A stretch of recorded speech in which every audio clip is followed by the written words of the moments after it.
not even the palace insiders themselves. Early this morning, whispers turned into headlines as King Charles reportedly bestowed a title on Sir Timothy Laurence, the steadfast husband of Princess Anne. It wasn't just any title. Sources close to Buckingham Palace suggest it carries an authority and historical significance unseen in modern time, one that could subtly reshape the monarchy itself. Courtiers were stunned, aides scrambled, the public, oblivious at first, would soon be swept into a story that feels like it emerged straight from centuries of secret royal history. When the decree was quietly released, it appeared almost understated. A few lines in the royal bulletin, calm in tone, seemingly ceremonial, but insiders say the meaning was anything but ordinary. Unlike previous appointments, this one didn't pass through the Privy Council or require traditional approval. It was a direct act from the king's private study, suggesting a trust in Laurence that few others have ever known. The palace communications team remained unusually silent, and as any seasoned royal correspondent knows, silence is rarely neutral. That stillness was interpreted as confirmation that this wasn't simply a gesture of courtesy.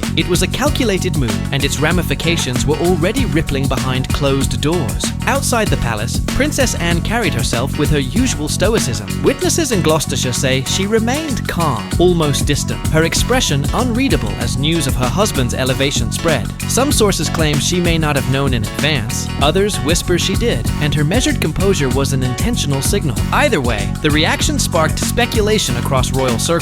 What had motivated the king to bypass protocol, and why now? The man at the center of it all, Sir Timothy Laurence, has long been known for his quiet competence. Once a mid-ranking officer in the Royal Navy, insiders say Laurence handled communications so sensitive they rarely reached public eyes. Letters, directives, and confidential messages between the monarch and state officials passed through his hands. Some whispers suggest that decades ago, he intervened in a crisis that could have imperiled Charles himself, quietly neutralizing a potential scandal before it reached the press. At the time, the world never knew, but those who remember say the young prince never forgot. That discretion, loyalty, and calm service would now become the fulcrum of the king's most controversial decision yet. Historians and palace experts immediately began combing archives, searching for precedent. The title conferred on Laurence, insiders say, is the Lord Protector of the Sovereign Circle, a role once reserved for the monarchy's highest confidant during periods of instability. The last known holder dates back to the 18th century, when the crown relied on a trusted ally capable of discreetly safeguarding state secrets. For Charles to revive this title and give it to someone outside the traditional inner circle was described by experts as extraordinary, almost unprecedented. Sources claim that by doing so, the king was signaling a shift. Trust and loyalty, not bloodline, were now paramount in determining who stands closest to the throne. Within Buckingham Palace, tensions reportedly escalated immediately. The Queen Consort, sources say, appeared visibly unsettled. Her allies allegedly interpreted the move as a subtle challenge to her influence. At the same time, Princess Anne, the king's sister, walked an invisible tightrope,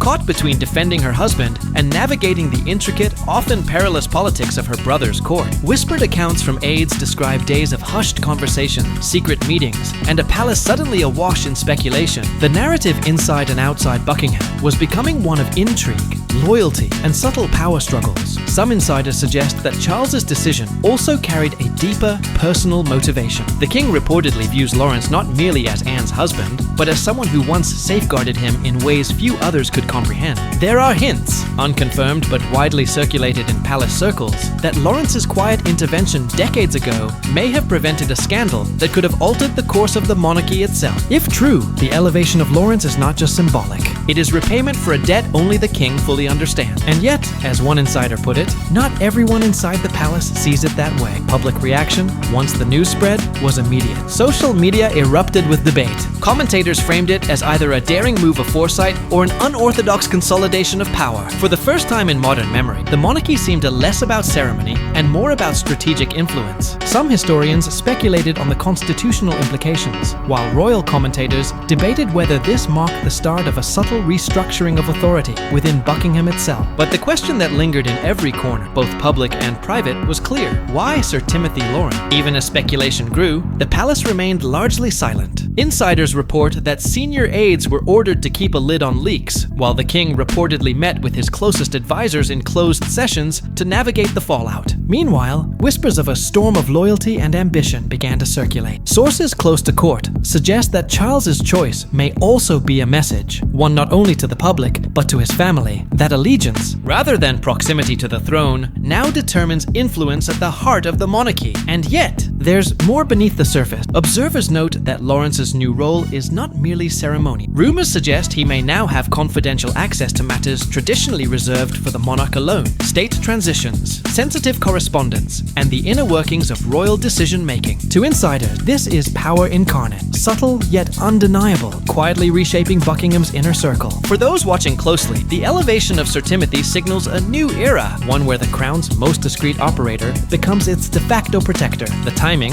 the secrecy, the choice of title. Everything about this announcement seems deliberate, calculated, and filled with unseen significance. As one palace historian reportedly said, Charles is not just honoring loyalty, he is rewriting the rules of proximity and trust within the monarchy. And as the public digested this unfolding drama, a single haunting question lingered. What hidden history connects the king to Sir Timothy Laurence so deeply that it demands such a bold, unprecedented move? The title itself, Lord Protector of the Sovereign Circle, wasn't just ceremonial. Insiders say it had been dormant for centuries, buried after a scandal that nearly toppled a monarch. Experts point out that in its original form, the Lord Protector held power rivaling even that of the Prime Minister, with authority over succession matters, confidential state decision, and the protection of the crown in moments of crisis. That such a title had been quietly revived and bestowed upon someone outside the traditional royal inner circle immediately sent ripples of concern through Buckingham Palace. It was as if a ghost from the past had returned to rewrite the present, one palace aide reportedly whispered. Within the palace walls, reactions were intense and deeply personal. Queen Camilla, sources suggest, was blindsided. Her composed public demeanor, witnesses say, could not hide a flicker of unease. Those close to her reportedly described a sense of betrayal, as if her influence, long a cornerstone of her role, was being subtly undermined. Every staff member, every aide, seemed to pick a side. Some quietly aligned with Camilla, fearing the loss of long-held authority. Others saw the king's decision as justice for decades of hidden service, quietly gravitating toward Anne and Lawrence. The palace, usually a symbol of unity and decorum, was now described as a landscape of whispered alliances and fragile trust. Princess Anne, ever the stoic, reportedly felt the weight of dual loyalties. Publicly, she maintained her composure, a mask perfected over decades of royal scrutiny. Privately, sources say she wrestled with the implications for her husband's new authority. To defend him publicly could appear as defiance toward her brother, while silence risked undermining the man who had quietly safeguarded the monarchy for years. Close aides describe her as contemplative, walking an invisible tightrope between familial loyalty and personal allegiance. In her quiet way, Anne represented both the calm eye in the storm and the growing undercurrent of tension that now coursed through the royal household. As the news of the title spread, speculation intensified about what exactly Sir Timothy had done to earn such extraordinary trust. Rumors suggest that decades ago,